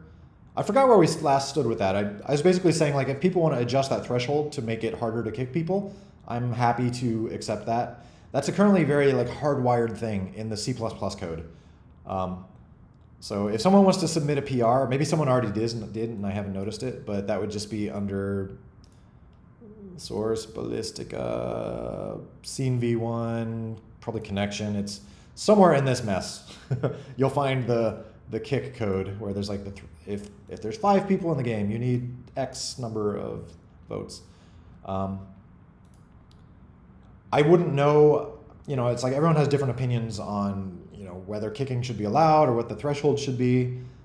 I'm not sure, like, I don't know if it would be a good idea to like split out different servers with different options there. Just, it might be confusing to people. My thought is like, I'm just wanting to, you know, press onward and work towards squads mode, which will kind of make public servers redundant or, you know, unnecessary. So that's where I want to put in my time. But if anyone wants to tweak, you know, the kick thresholds or anything for now, like I said, I'm open to PRs. It's so funny, bomb jumps and things. There's certain things are so, yeah, so people have such conflicting opinions. I would wonder, like, if we did a patch to, you know, for scene v2 or something, if we were tweaking the gameplay, like, I wonder, stuff like that, where it seems like some people are against and some are for. Like, I wonder what would be the best way to determine, like, hey, should we make this impossible to do or keep this in there or whatever.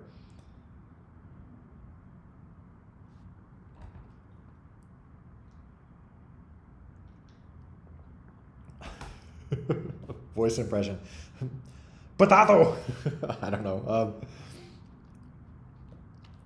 A lot of them actually are pitch shifted, so I can't actually do like a proper. I think Kronk is probably pitch shifted down.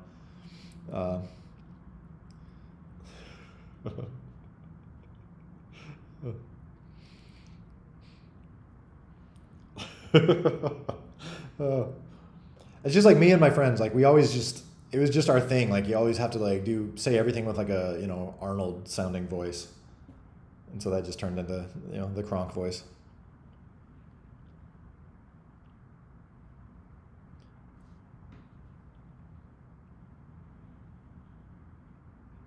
Pop up for a poll. No, that is. I mean, that I feel like gameplay. We shouldn't be making gameplay decisions right now, but it would be interesting. Like if going forward, like would there be a right way to do stuff like that? Like, do we want everybody, all players vote? Do we want bomb jump in the next gameplay revision? Like, I wonder how that would go. Or there's the option of just having like different gameplay modes. You could have like checkboxes for like, hey, do you want bomb jumps allowed or not or something. But then that runs the, like, I don't know if that's good, because then you fracture gameplay too much and you have too many different styles and things. I don't know. Yeah. I have no answers. I'm so sorry. Leave my child alone. Yeah, see, people get very opinionated. You can be fighting in the streets and stuff.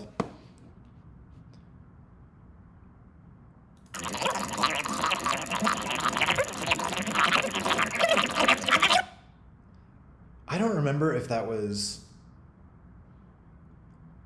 like I think that was a sound I found on the internet and then just like pitch shifted it and added ticking. Unless that was me. I don't remember. That could have been me. But I don't remember like making that crazy of a sound.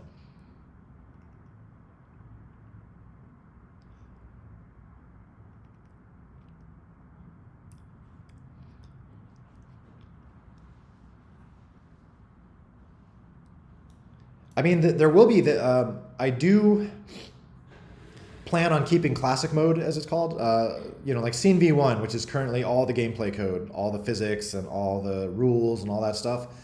I don't plan on changing that, unless it's like very minor changes. So if you're coming in to like play classic games, the classic campaigns, things like that, I imagine that will probably always be Scene V1 physics, and so anything that's possible now will still be possible. It's more just a question of like when we want to split off and do Scene V2, like what changes would we want to make or what improvements or whatever.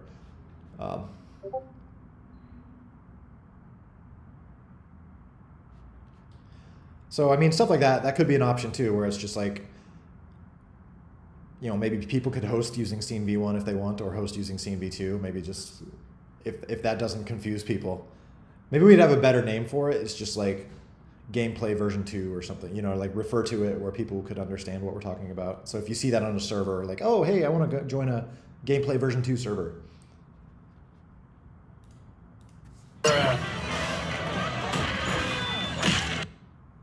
What I miss? What?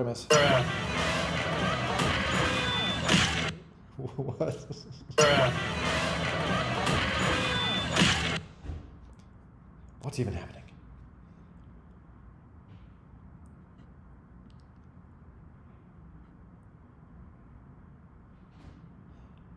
The old power-up speed.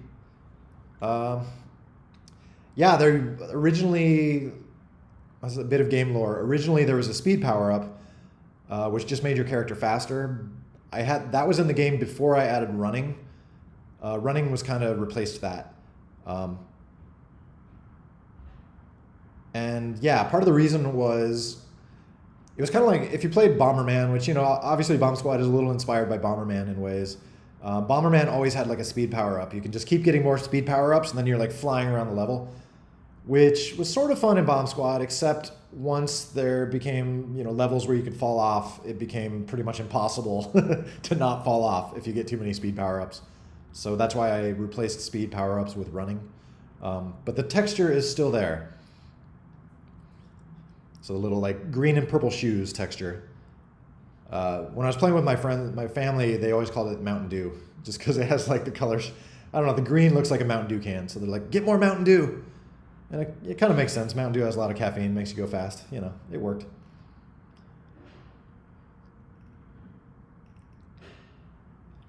Or punches faster too. I'm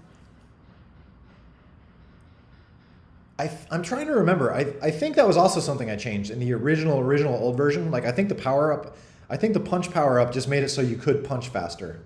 That was in like really early versions, which kind of was actually fun because you get like 10 punch power ups and then suddenly you're doing like lightning punches, which was funny, but I think I just kind of wanted to simplify that with just having boxing gloves and then have them go away after a while. I think I wanted to get away from. I think originally it was the idea of like your guy just kept getting stronger and faster, which was like again like Bomberman. That's how Bomberman works, which was kind of fun, but for certain gameplay modes, I feel like it unbalanced it too much. You know, if you're playing like a long game of capture the flag or something like that, you'd wind up with like one super powered character, and it's just impossible to fight them. Something like deathmatch or something, it was not as bad, or you know something where like a shorter game type, it wasn't too bad. But yeah, I wound up getting away from like that additive sort of thing. It would be interesting to play with that idea again, like some sort of additive power-ups. But yeah, I want to, you know, basically gloves, which gives you better punches, but then it wears off, or yeah, running is, yeah, like I said, it'd be interesting to like put running behind a power up. Like, you know, if we had the shoe power up, but then you couldn't run until you got the shoe power up or something. I don't know. That could be an idea. Or running, that could be more like, almost like shields, where maybe you just have like, you get the shoe power up that gives you like a full meter of running, and then you can just like use that, and then you're done.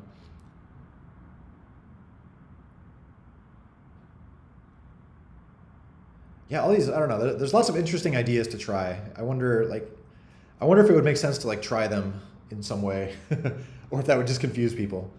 Like you hop into a server and then suddenly there's like running shoes. Like what?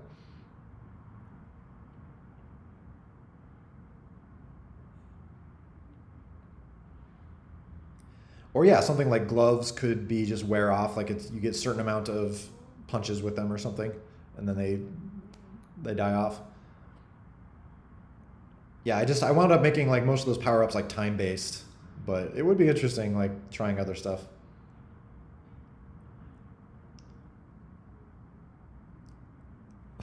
That's cool.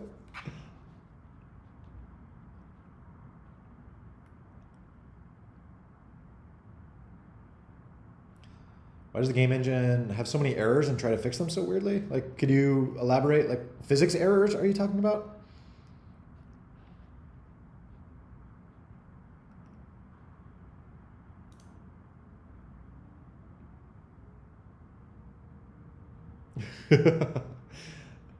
I guess that. Oh yeah, just weird stretchy stuff. I mean, that's just what you get kind of when you're doing physics-based stuff. It's just like you can try to control. It's like chaos, but you can try to control it, but you're never going to be able to make it perfect. Um, it's just a balancing act. You know, there's always going to be a weird case where a character like flies through a wall or gets stuck in something. So it's like managing chaos. You can't get rid of it.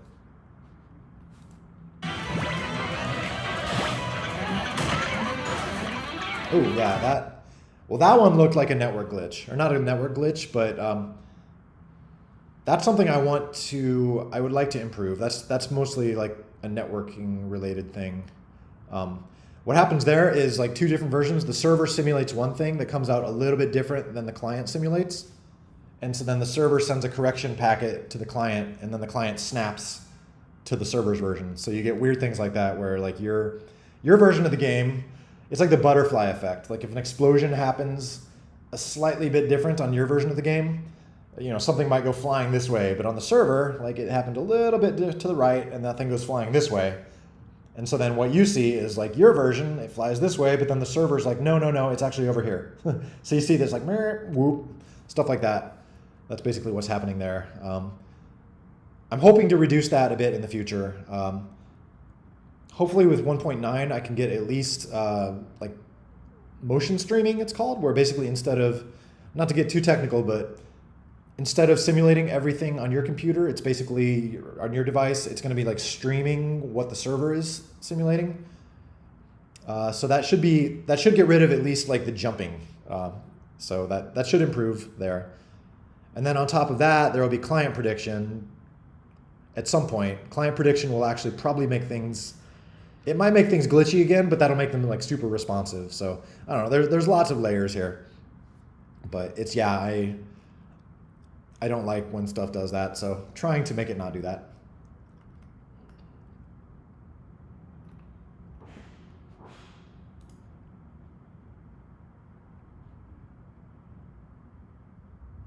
So yeah, legacy normal mode and competitive mastering mode. Well, yeah, we'll have to see how it goes. I mean, I do want, like, if we revise the gameplay and all that, I would kind of like to have people, even new people, using that. I would like to have like one version of gameplay that works for everybody. You know, I think I feel like classic gameplay, like the classic campaigns and classic everything, you know, that might keep the old physics. It probably will keep the old physics. But if there's new physics and like improved physics and things like that, I'd love to have new players using those. You know, I don't want it to be like you play the old style until you're a pro and then you switch to the new style, you know, something like that. So this stuff can all be like classic in some way where, you know, it's going to stick around and you'll be able to, you know, play in the old way. But the long-term goal is that, you know, hopefully everyone would be moving on to the newer ones that have the fancier stuff like client prediction, things like that. Because I'm not going to be able to add client prediction to like scene V1. It's too old and established and complicated and whatever. So that'll have to be like scene V2 or scene V3 that'll get the nice features like that. So we'll have to see how it goes. Moon map would be cool. When will version 1.8? As soon as I can get it done. Again, I know I was telling people I'd have it done like a month or two ago, but then these extra side quests popped up. I mean, I can tell you what I have left to do on it, and I think I mentioned before, is getting this stuff wired up, getting the new UI like behaving better and wired up and everything. Once that's done, I will release 1737. And then after that, basically finishing asset packages. And I don't know how long that'll take. I've done a lot of work on it already, so yeah. So finishing UI and asset packages, yeah. Again, I don't want to give estimates because I suck at estimates. It would be, like, I would love to, yeah, I mean, I'm hoping the next, there's a decent amount of work on the UI stuff. That's going to, like, this isn't going to be like a 1 week thing. It's going to be a bit of work. And then asset package is kind of the same thing. So yeah, I would love to have that out. Yeah, I mean, shoot, we're already in September. So yeah, sometime this fall or early winter. It'd be super awesome to be able to release some, you know, new Christmas stuff. Like I don't know, a winter map of some sort, another one. I guess the Lake Frigid is technically kind of a winter map, but another one would be cool. I know, I feel bad. I am super slacking. This is largely because I've literally just been moving for, I mean, I'm never very good at answering them, I should be honest. So I need to, yeah, sit down and answer a bajillion DMs. I do occasionally, I'll just be around and I'll answer some just because I happen to see them. But yeah, I need to get better at, yeah. I should at least, I don't know, is there a way to hide that? I feel bad, like people who have DM'd me and then they're just like sitting here so everyone can see that that I left you on, not even on read. I haven't read them in most cases. If I do read them, I respond.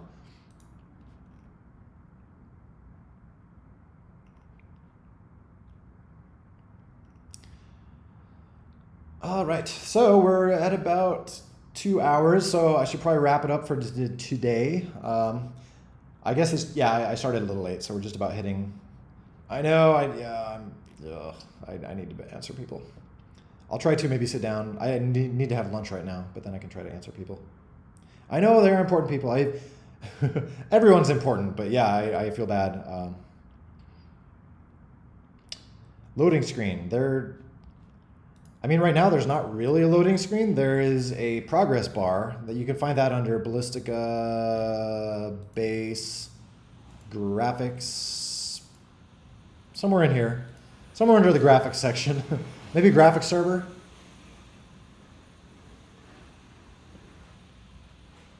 Oh no, why is it opening Xcode? Ew. I mean, Xcode's fine, but open with Emacs. Bad computer, bad. Oh gosh. Error invoking GCC driver. Okay. So yeah, updating my OS and everything. Apparently I have lots of things to fix. Oh wait, that All right, I'm not going to try to fix that now. But yeah, take a look under graphic stuff. You'll hopefully find, just look for progress bar. There's something that draws a progress bar, so you could maybe turn that into something fancier if you felt like it.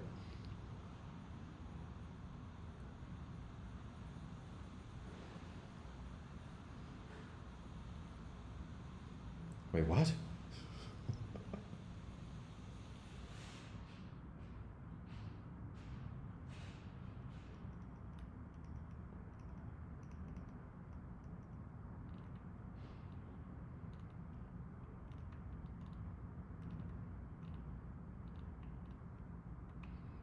So, all right, anyway, mostly caught up here, I think.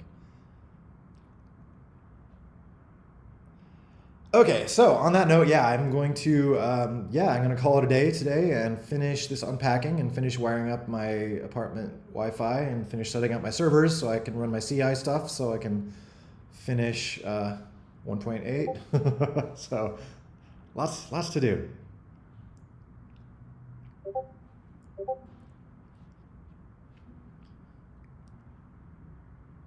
Colored spots under the character's shadows. Can you send me shoot me an image, what you're referring to? There's like slightly tinting on shadows. Maybe it looks weird for some people.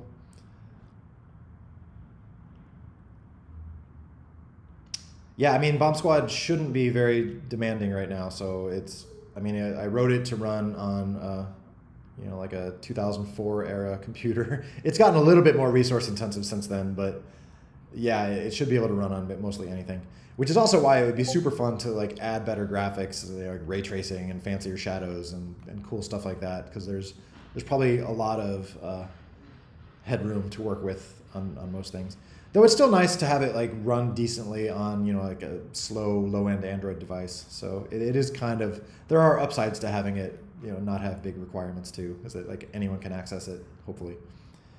Anyway, I'm getting off on more tangents, so. Gonna go now for real. Been fun catching up with you all. I will find, maybe I'll just stream from here. I feel like this lighting works, but I'll figure out my streaming setup for next time. And good to be back online here. So, all right, been fun, everyone, and I will talk to all of you folks next week. And yes, I will check the defs. So, all right, peace out, everyone.